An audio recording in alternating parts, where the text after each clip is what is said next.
Mi hermana criticó duramente a mi esposo durante la fiesta, sin saber que era él quien había salvado la empresa familiar de la ruina. Y que esa noche, en medio de la celebración, el prometido lo reconoció públicamente, dejándola con la cara roja de vergüenza. Desde que tengo memoria, mi familia ha sido un campo minado emocional donde cada paso que daba parecía una apuesta arriesgada. No era una familia cualquiera, teníamos una historia, un linaje que había construido una empresa familiar que, en teoría, era nuestro orgullo y sostén. Pero detrás de esa fachada de éxito y poder, se escondían heridas profundas, resentimientos que se fueron acumulando con el tiempo y que nadie se atrevía a enfrentar de frente. Mi hermana Carla siempre fue la favorita para mis padres. Inteligente, segura y con un carácter arrollador que la hacía destacar en cualquier lugar. Yo, en cambio, fui la hermana menor que siempre intentó estar a la altura, aunque a menudo me sentía invisible en comparación con su brillantez y sus logros. Lo que complicaba más todo era la forma en que Carla trataba a mi esposo, Andrés. Andrés no es un hombre ostentoso. Es tranquilo, trabajador con una visión para los negocios que pocas personas entienden. Él nunca buscó el protagonismo ni quiso formar parte de ese mundo tan rígido y lleno de prejuicios en el que crecí. Pero con el tiempo, ese mismo mundo empezó a mostrar su lado oscuro. Mi hermana, con su lengua afilada, no perdía oportunidad para menospreciarlo delante de todos, como si su amor y su apoyo a mí no significaran nada. Para Carla, Andrés era simple, sin nivel y un don nadie, palabras que dolían como puñales porque venían de alguien que suponía debía ser mi aliada. La relación entre Carla y Andrés siempre estuvo cargada de tensión. Ella veía en él una amenaza, o quizás un obstáculo para que su prometido pudiera brillar como el heredero ideal de la empresa familiar.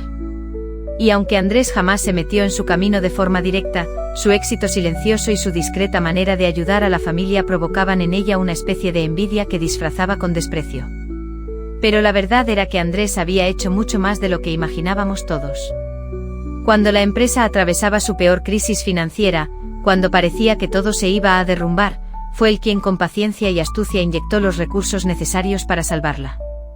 No lo hizo para ganar reconocimiento ni para aparecer en los titulares, sino porque creía en el legado y porque sabía que ese triunfo nos beneficiaría a todos. Sin embargo, ese secreto, que podría haber unido a la familia, permanecía oculto bajo capas de resentimiento y desconfianza. El día de la fiesta de compromiso de Carla con su prometido, la atmósfera era tan tensa que se podía cortar con un cuchillo. El salón estaba decorado con flores y luces, una escena perfecta para la celebración, pero para mí era un escenario donde se jugaban muchas emociones a flor de piel. Carla no paraba de lanzar miradas despectivas hacia Andrés y hacia mí, y yo sentía como cada palabra que ella pronunciaba cargada de juicio me atravesaba el pecho. Los invitados hablaban y reían, pero para mí todo sonaba distante como un murmullo lejano. A cada instante la voz de Carla, afilada y sarcástica, rompía el aire con comentarios sobre lo insignificante que era Andrés y lo poco que él aportaba a nuestra familia. Yo quería intervenir, defenderlo, pero una mezcla de miedo y tristeza me mantenía paralizada. Mientras tanto, Andrés permanecía tranquilo, sin devolverle la agresión. Su silencio era un acto de fortaleza, pero también de sacrificio. En su mirada, yo veía el cansancio de cargar con un peso invisible, el de ser juzgado por aquellos que ni siquiera conocían su verdadero valor. A pesar de la tensión, la fiesta continuaba, y yo sentía que esa noche algo iba a cambiar para siempre. El resentimiento acumulado, las palabras no dichas y los secretos guardados estaban a punto de explotar en una verdad que nadie esperaba. Porque la historia que llevaba dentro no era solo mía ni de Andrés, sino de toda la familia. Mientras miraba a Carla arrogante y segura, y a Andrés tranquilo pero firme, me preguntaba cómo habíamos llegado a ese punto. Como un amor que creía fuerte podía estar a punto de quebrarse bajo el peso del desprecio y la mentira. Y aunque la incertidumbre me invadía, una parte de mí sabía que esa noche la verdad saldría a la luz y con ella, el comienzo de algo nuevo. Nunca pensé que la traición llegaría de quien más confiaba, de alguien tan cercano, alguien a quien consideraba familia. Pero ese día, en medio de la fiesta, me di cuenta de que estaba completamente equivocada. Fue como si todas las heridas no sanadas, todas las miradas de desprecio y todos los silencios pesados se condensaran en una sola acción que me dejó sin aliento. Carla, con esa sonrisa falsa y veneno en la voz, empezó a hablar de Andrés frente a todos los invitados. No se conformó con simples burlas o comentarios indirectos, esa noche decidió hacer algo mucho peor, reveló a medias una mentira disfrazada de verdad, intentando desprestigiarlo y dejarnos a mí y a mi esposo en ridículo. Habló de negocios e insinuó que Andrés no tenía méritos, que su dinero venía de fuentes dudosas, que su éxito era una fachada que tarde o temprano se derrumbaría. Cada palabra que pronunciaba me atravesaba como un puñal, y sentí que el aire se volvía pesado, casi irrespirable. Pero la verdadera puñalada vino cuando insinuó que yo misma había sido ingenua al casarme con alguien tan inferior a nosotros. Sus palabras no solo eran un ataque a Andrés, sino a mí, a nuestra relación, a todo lo que habíamos construido con esfuerzo y amor. En ese momento, la sala pareció congelarse. Pude ver las caras de los invitados, algunas confundidas, otras cómplices de ese juego cruel que mi hermana estaba armando con tanta frialdad. Sentí que el suelo se abría bajo mis pies, que todo lo que había creído seguro se desmoronaba en segundos. Pero lo que más me dolió no fueron las palabras de Carla. Fue darme cuenta de que ni mi propia familia estaba dispuesta a cuestionarlas. Nadie defendió a Andrés ni a mí. La traición no solo venía de sus labios, sino también del silencio cómplice de quienes deberían haber estado a nuestro lado. En ese instante una mezcla de emociones me invadió, el shock de la humillación pública, la rabia profunda por la injusticia, la tristeza amarga de sentirme tan sola. Quise gritar, llorar, correr lejos de todo, pero mi cuerpo estaba paralizado. Andrés me tomó de la mano con firmeza, como si con ese gesto me dijera que no estaba sola, que íbamos a superar esa tormenta juntos. Pero entonces sucedió algo inesperado. Justo cuando Carla creía que había ganado, el prometido de ella, con voz clara y decidida, interrumpió la escena. Frente a todos, reveló un secreto que nadie sabía, que Andrés había sido el verdadero salvador de la empresa familiar, el motor financiero que había evitado la ruina. Que sin su apoyo silencioso, nada de lo que Carla y su familia celebraban esa noche habría sido posible. El silencio fue inmediato. La cara de Carla cambió de arrogancia a incredulidad, y luego a una vergüenza tan palpable que parecía quemarla por dentro. Todos los ojos se volvieron hacia nosotros, y en ese momento comprendí que la verdad, por fin, se abría paso. Sentí una oleada de alivio mezclada con una satisfacción amarga. Por fin, la mentira de Carla quedaba al descubierto. Pero también supe que esa revelación no sanaría de inmediato las heridas ni borraría años de desprecio. La batalla apenas comenzaba. Mientras el prometido de Carla seguía hablando, reconociendo a Andrés como su socio y mentor, yo me aferraba a su mano con fuerza, intentando absorber la fuerza que él me transmitía. Esa noche la traición había abierto una herida profunda, pero también había encendido una llama de justicia y de verdad que cambiaría para siempre la dinámica de nuestra familia. Después de aquella noche algo en mí cambió para siempre.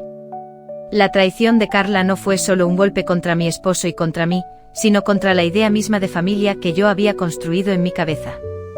Durante años había soportado las miradas despectivas, las palabras punzantes disfrazadas de bromas y ese constante menosprecio disfrazado de preocupación por nuestro bien. Pero ahora, tras esa humillación pública, comprendí que ya no podía seguir viviendo bajo esa sombra. Las semanas que siguieron fueron un torbellino de emociones, enojo, tristeza, culpa y miedo. Me preguntaba una y otra vez si estaba exagerando, si estaba siendo demasiado sensible. ¿Era realmente tan tóxico el ambiente, o estaba yo llevando las cosas demasiado lejos? Pero la respuesta no tardaba en llegar cuando recordaba cada momento en que me sentí pequeña, invisible, menospreciada. Recordaba los cumpleaños donde éramos sentados en la esquina, las reuniones donde Carla se burlaba abiertamente de nuestros logros, y las palabras venenosas que me hacían dudar de mí misma. Empecé a darme cuenta de que había vivido demasiado tiempo intentando encajar en un lugar donde jamás fui bienvenida. Había sacrificado mi paz, mi bienestar y hasta mi amor propio por mantener una apariencia de familia unida, que solo existía en mi imaginación. Pero la parte más dolorosa fue enfrentar mi lealtad dividida. Por un lado estaba Andrés, mi esposo, el hombre que había estado a mi lado en las buenas y en las malas, que me había demostrado amor y respeto. Por otro estaba mi familia de sangre, a quienes quería profundamente, pero que también me hacían daño constantemente. La culpa por no defender mis raíces me oprimía el pecho, pero la idea de seguir soportando ese ambiente tóxico era insoportable. Una noche sentada sola en la oscuridad de nuestra sala, lloré sin poder parar. No solo lloraba por la humillación o la traición, sino por la pérdida de la ilusión de la familia perfecta, esa que tantas veces me había prometido a mí misma. Fue en ese momento, entre lágrimas y suspiros, que supe que debía tomar una decisión. No podía seguir viviendo con miedo, con resentimiento, con dolor acumulado. Tenía que proteger a mi esposo, a mí misma y a nuestra relación. Tenía que aprender a decir basta, a trazar límites claros, aunque eso significara enfrentar el rechazo, la incomprensión y la soledad. Fue un proceso lento y tormentoso. Cada día luchaba con la voz interior que me decía, ¿y si te equivocas? ¿Y si estás dañando a tu familia? Pero también escuchaba esa voz más fuerte, la que gritaba, mereces respeto, mereces paz. Decidí que la toxicidad no definiría mi vida ni mi felicidad. Comprendí que el amor no puede sobrevivir donde hay manipulación, críticas destructivas y traiciones disfrazadas de familia. Esa decisión me llenó de una fuerza que no sabía que tenía. Me vi reflejada en Andrés, en su determinación y en su apoyo incondicional, y comprendí que juntos podíamos construir un nuevo camino, lejos del veneno que nos rodeaba. Ahora, en retrospectiva, ese fue mi verdadero punto de quiebre, el momento en que dejé de ser la víctima silenciosa y empecé a ser dueña de mi historia, dueña de mi voz y de mi dignidad. Sabía que el camino no sería fácil, que tendría que enfrentar confrontaciones dolorosas y resistencias profundas. Pero también sabía que era el único camino para sanar, para crecer y para encontrar la paz que tanto anhelaba. A partir de ese instante empecé a prepararme para enfrentar lo que viniera, con la convicción de que merecía algo mejor. Ya no estaba dispuesta a pagar el precio de la toxicidad familiar. Había llegado la hora de defender lo que realmente importaba, nuestra felicidad, nuestro amor y nuestra tranquilidad. Llegó el día que había estado evitando por tanto tiempo, pero que ahora, más que nunca, sabía que era inevitable. Tenía que enfrentar a Carla, a mi hermana, y a toda esa familia que había decidido ponernos en una esquina, menospreciarnos sin motivo y lanzar veneno disfrazado de críticas constructivas. La cita era en la casa de mis padres, donde tantas veces habíamos fingido una armonía inexistente. Andrés y yo llegamos con los corazones apretados, la piel erizada, como si fuéramos a pisar un campo minado. Sabía que esta conversación podía romper la poca relación que nos quedaba, pero también era la única manera de liberarnos del peso que cargábamos. Carla estaba allí, con esa sonrisa arrogante que tanto me irritaba. No había cambiado nada en ella, la misma mirada fría, la misma actitud de superioridad. Como si el mundo girara a su alrededor y nosotros solo fuéramos sombras destinadas a seguirla. Respiré hondo, tratando de encontrar el valor que me había costado reunir. Andrés me apretó la mano, dándome fuerza. Y entonces empecé a hablar, sin rodeos, sin miedo. Carla, dije mirándola fijamente, ya no puedo seguir escuchando tus burlas y menosprecios hacia Andrés y hacia mí. Tus palabras han causado daño, y creo que es momento de que sepas la verdad, toda la verdad. Ella arqueó una ceja, como si se burlara de mi intento de defensa, pero yo seguí, con la voz firme. Andrés no solo ha sido un apoyo para mí, sino que ha sido el motor financiero que ha salvado los proyectos que tu prometido dirige ahora. Sin él, esos negocios no existirían, no estarían creciendo ni prosperando. El silencio se hizo pesado, denso, como si el aire se hubiera detenido en la habitación. Miré cómo la expresión de Carla cambiaba lentamente, de la arrogancia pasó a la incredulidad, y luego a la sorpresa. ¿Qué estás diciendo?, escupió, incapaz de procesar la revelación. Mi hermano también estaba allí, y él comenzó a murmurar entre dientes, mirando a su prometido con nuevos ojos. Sí, continué. Andrés ha invertido en su empresa desde el inicio, cuando nadie más creyó en ella. Fue él quien apostó y arriesgó cuando todo parecía perdido. Lo hizo en silencio, sin buscar reconocimiento, pero hoy creo que merecemos que se sepa. Carla retrocedió un paso, su rostro enrojecido por la vergüenza y la ira contenida. Se tragó sus palabras y por primera vez pareció sin palabras. Fue entonces cuando el prometido, con una mezcla de respeto y admiración en su mirada, tomó la palabra. Lo que dice es cierto, dijo, su voz firme. Andrés no solo es mi socio ahora, es mi mentor, la razón por la que nuestra empresa respira y tiene futuro. Nunca quiso que se supiera, por humildad y por respeto, pero hoy estoy orgulloso de reconocerlo públicamente. Las miradas se cruzaron entre todos los presentes. Algunos con sorpresa, otros con cierto arrepentimiento por haber juzgado sin saber. Carla intentó defenderse, pero sus palabras sonaban vacías, sin fundamento. Sabía que había sido desenmascarada, y su arrogancia había quedado al descubierto. Sentí una mezcla extraña, alivio, satisfacción y tristeza. Alivio porque finalmente la verdad estaba afuera, satisfacción porque Andrés, a quien tanto habían despreciado, ahora tenía el reconocimiento que merecía, y tristeza porque nuestra relación con Carla y el resto ya no podría ser la misma. No fue solo una revelación financiera, sino una batalla ganada en términos de dignidad y respeto. Porque a veces la verdad es el arma más poderosa contra la toxicidad. Después de esa noche las cosas cambiaron. No siempre para mejor porque la herida estaba abierta, y algunos no estaban preparados para aceptarlo. Pero para nosotros fue un renacimiento. Habíamos plantado una semilla de verdad que nadie podría arrancar. Miré a Andrés y supe que pase lo que pase, habíamos superado un obstáculo enorme. Nos habíamos defendido sin traicionar nuestros valores, sin caer en el juego de las críticas destructivas. Fue un momento de vulnerabilidad, sí, pero también de poder.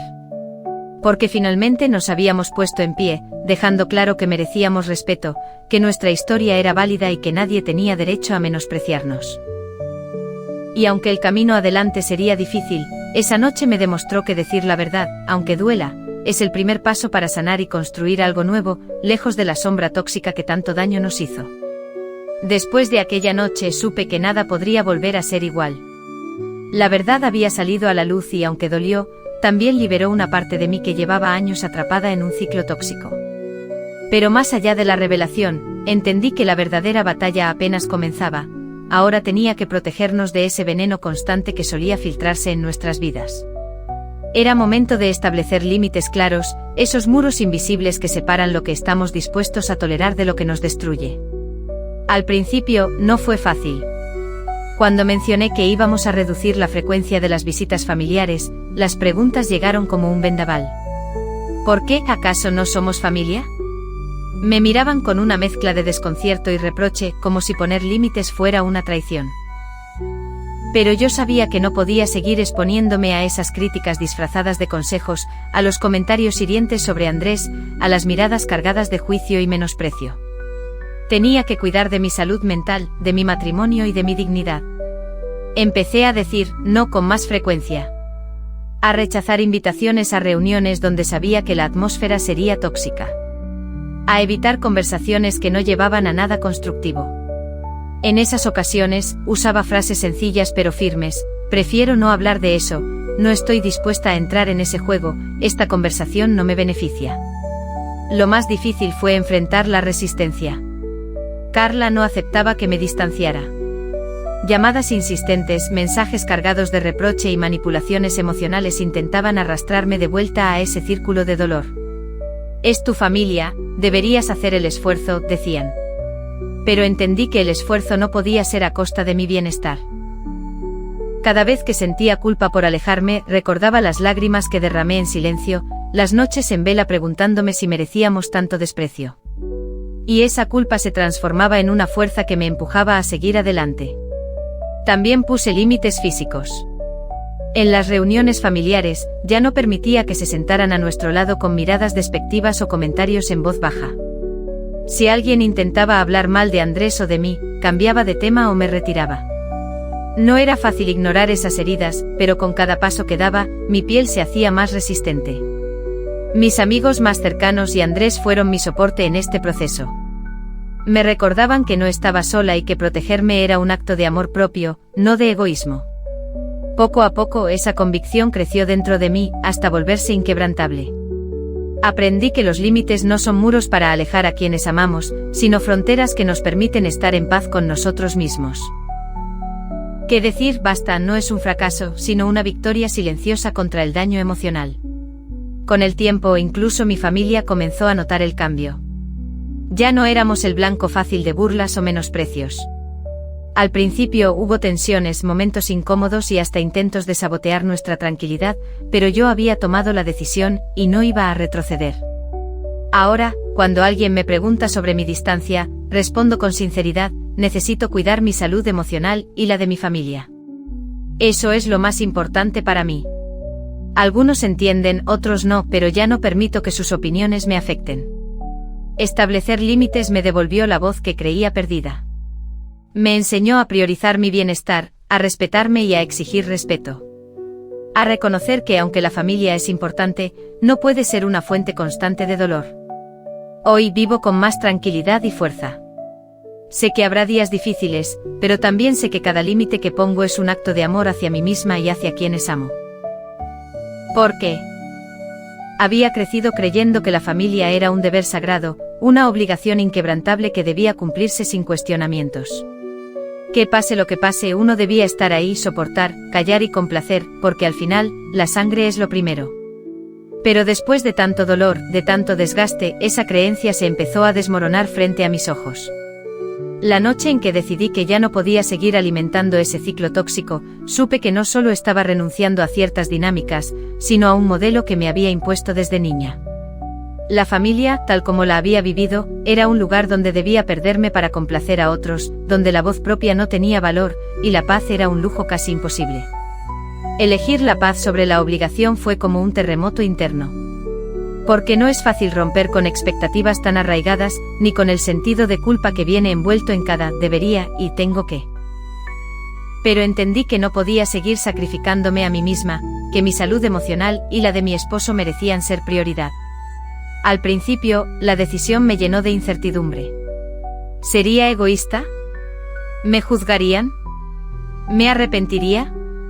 Esas dudas eran una sombra constante, pero el dolor de continuar como antes era más fuerte. Cada encuentro con ellos era una batalla, y no estaba dispuesta a seguir saliendo herida. De a poco empecé a soltar esa pesada carga de complacer a todos. Comencé a decir no, a elegir qué reuniones valían la pena y cuáles eran un desgaste inútil. No fue un proceso lineal, hubo retrocesos, momentos de debilidad y culpa, pero también hubo avances que me daban esperanza. La decisión de priorizar mi paz me permitió reencontrarme con mis deseos y límites. Ya no era la hija que callaba para evitar conflictos, ni la esposa que se tragaba los agravios para mantener la ilusión de armonía. Era alguien que aprendía a amarse y protegerse. En este camino comprendí que la paz no es ausencia de conflictos, sino la capacidad de enfrentarlos desde un lugar de respeto hacia uno mismo. No se trata de alejarse de la familia por egoísmo, sino de reconocer que hay situaciones que nos dañan y que no merecen ser perpetuadas. Elegir la paz sobre la obligación también significó redefinir qué es la familia para mí. No se trata solo de lazos de sangre, sino de conexiones que nutren, que respetan, que construyen y no destruyen. Empecé a valorar más a las personas que me apoyaban, que me escuchaban y que me amaban sin condiciones. Este cambio afectó mi identidad profundamente. Me hizo cuestionar creencias antiguas y adoptar una nueva forma de entender mis relaciones. Ya no soy la misma persona que se doblaba ante las críticas o que se sentía responsable de todos los conflictos. Además, esta elección ha influido en mi matrimonio.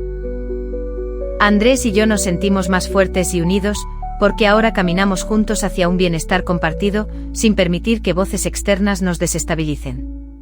Nuestra relación se ha convertido en un refugio, un espacio seguro donde la confianza y el respeto son pilares.